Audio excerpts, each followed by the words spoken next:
Panoli police station ખાતે નોંધાયેલ Eicher tempo ચોરીના ગુનાનો ભેદ ઉકેલી પાનોલી પોલીસે 3 ઇસમોને ઝડપી પાડી ચોરી થયેલ ટેમ્પો રિકવર કર્યો હતો।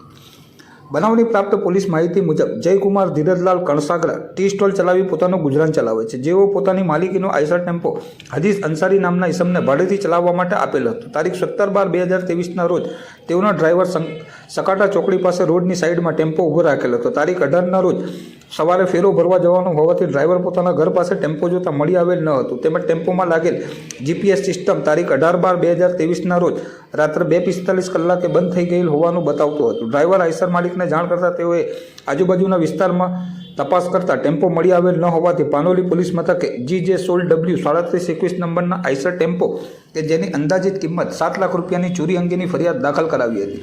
ફરિયાદના અનુસંધાને પાનોલી પોલીસે તપાસ કરતા હ્યુમન ઇન્ટેલિજન્સ દ્વારા મળેલ માહિતીના આધારે પોલીસે નવસાદ અહમદ, નાવિદ અહમદ સિદ્દીક, મોહમ્મદ સદાકત હુસૈન ઇસ્માઇલ અંસારી બંને રહેવાસી ખરોડ તેમજ દિલખુશ રાજ મોહમ્મદ સાદિક અંસારી રહેવાસી કાપોદરાઓને ઝડપી પાડી આઈસર ટેમ્પો કે જેની આશરે કિંમત 7 લાખ રૂપિયાનો મુદ્દામાલ રિકવર કરી આગળની વધુ કાયદાકીય તપાસ હાથ ધરી હતી।